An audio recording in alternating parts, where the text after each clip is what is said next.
Really, really big breaking news over at Dog Post. Make sure that you're on our newsletter, and that's the quickest way to see this information. But Georgia, the transfer portal striking big today.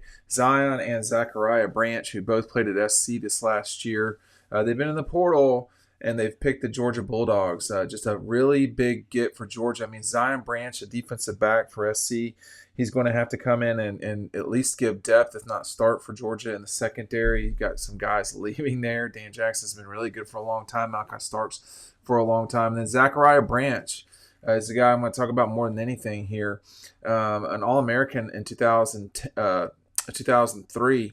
2023, a couple of seasons ago at SC, when he was just exploding all over the place with Caleb Williams as his quarterback. So this will help Georgia a lot.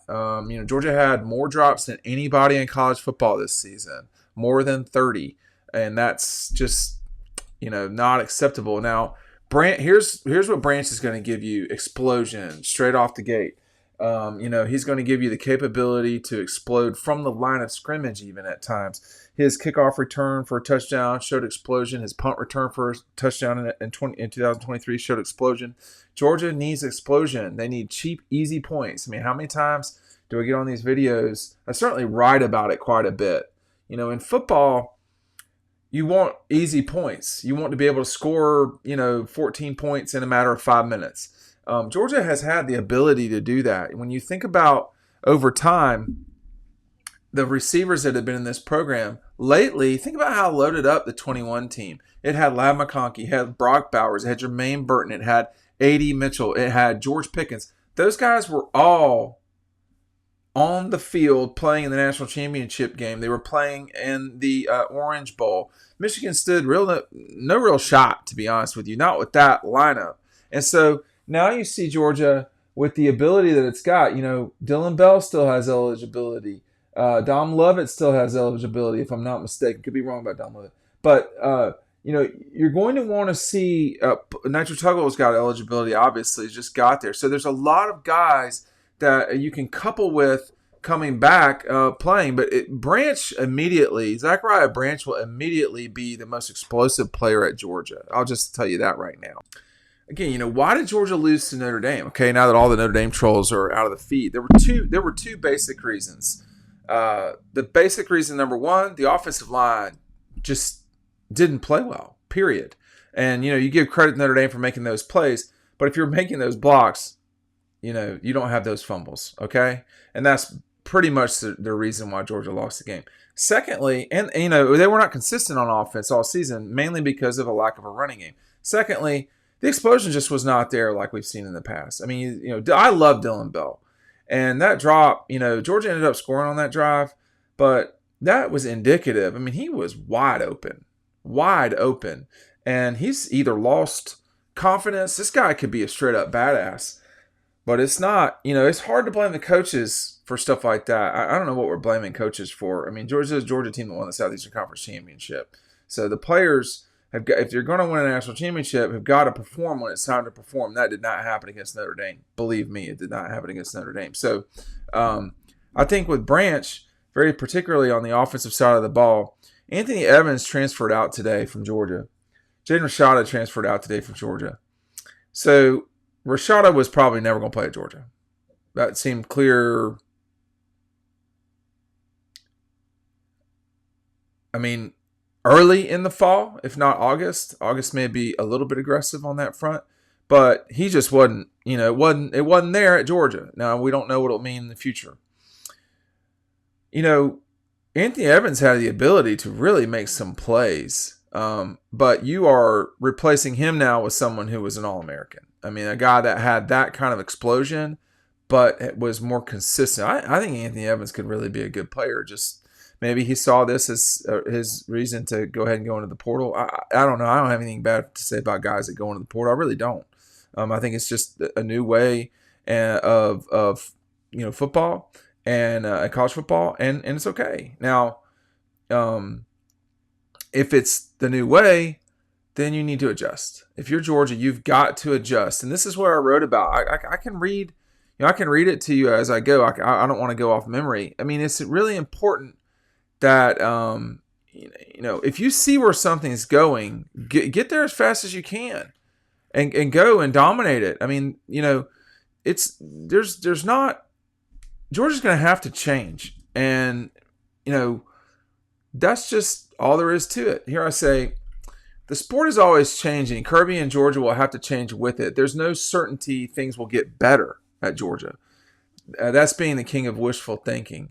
I've watched slowly as Clemson has thought that it was something that it was not, which is elite. They've slowly slid backwards and can compete but cannot win big games against power teams like Georgia and Texas. And winning it all, that will not happen without changes they are not willing to make. Talking about Clemson. That can happen to Georgia.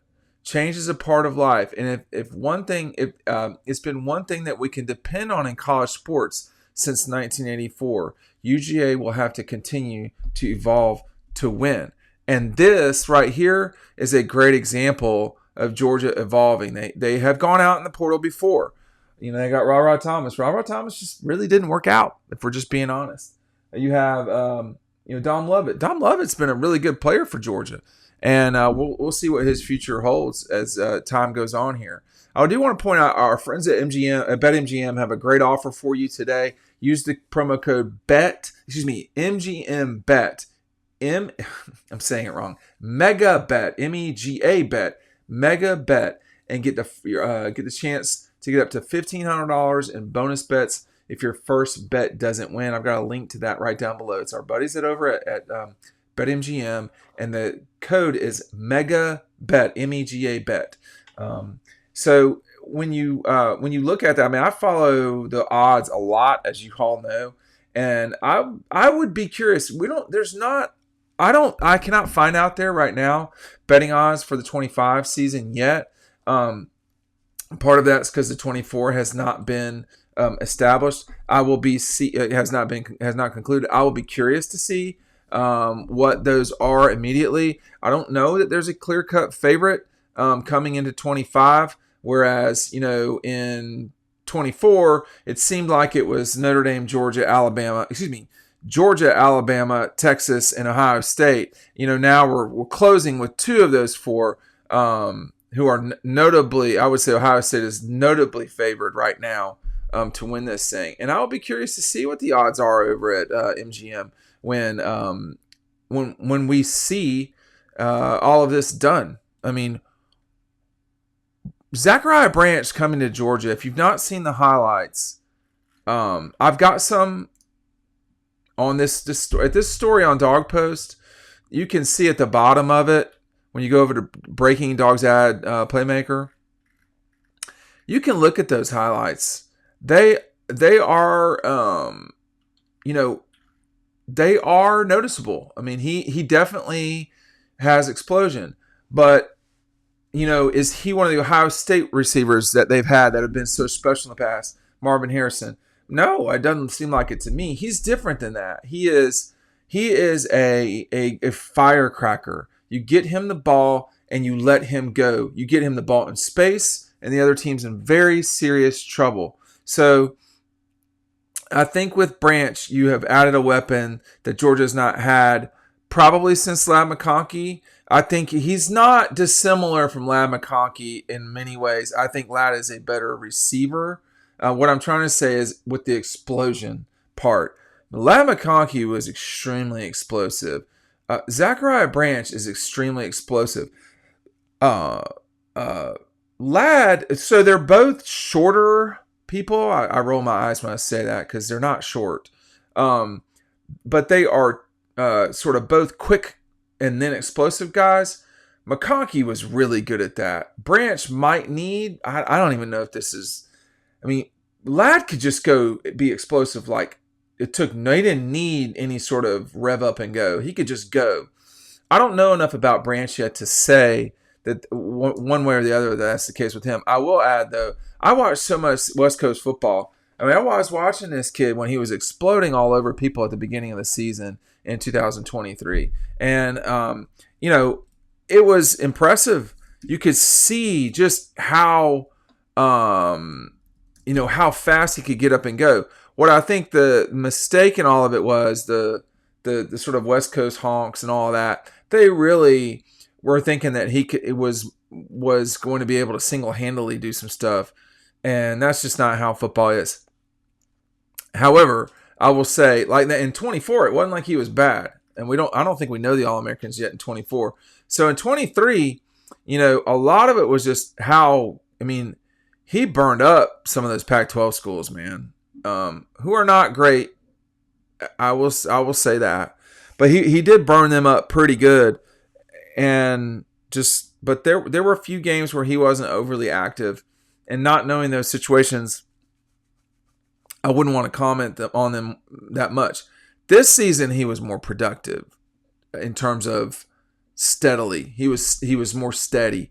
He went for 47 catches, 503 yards. That's about 11 yards a catch. He mixed in a couple of runs, although that wasn't much of anything. This was against better competition in the Big Ten. Against LSU, who went 4 for 56 with a long of 19. Against Michigan, he went 6 for 98, a long of 42. Against Wisconsin, 4 for 44, a long of 25.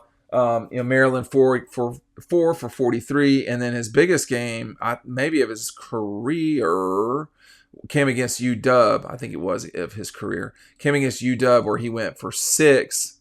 He went 6 catches for 102 yards. He has 6 against Nebraska as well.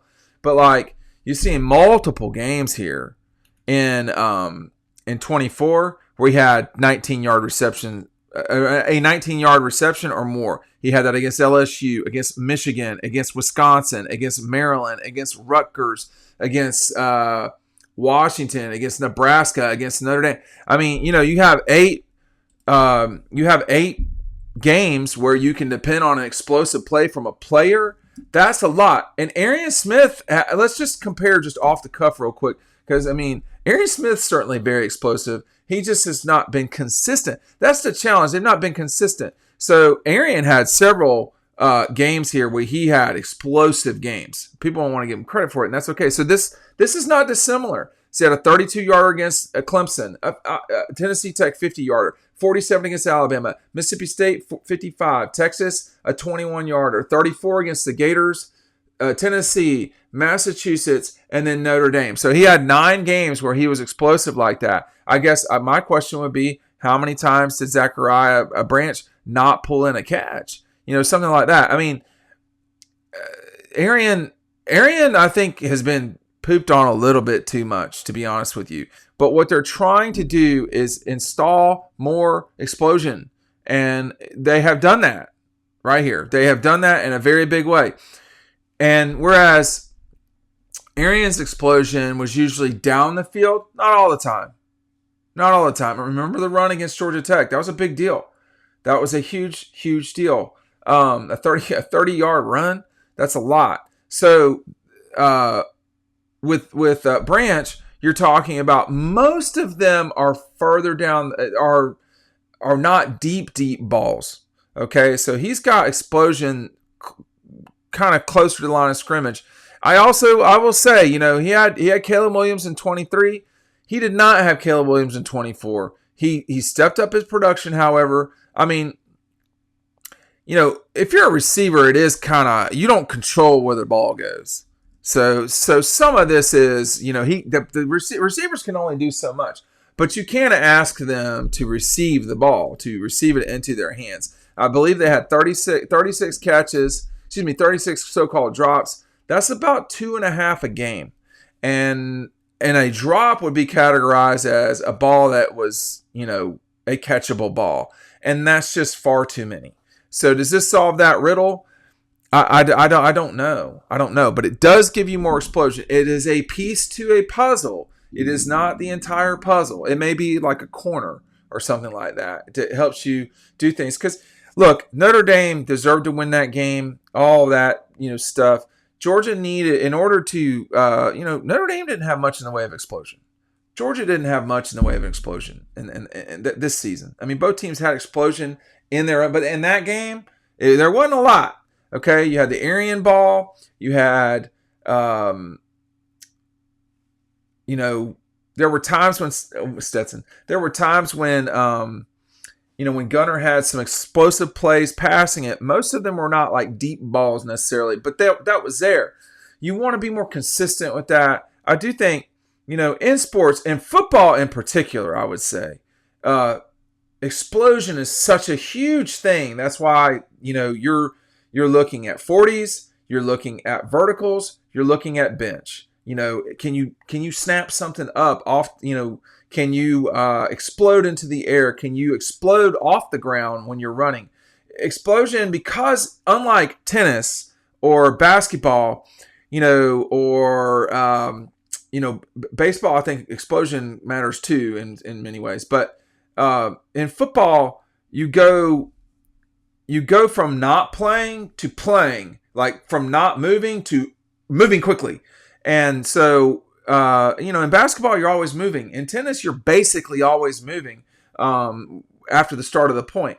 And it's much more aerobic than football. Football is and then you stop.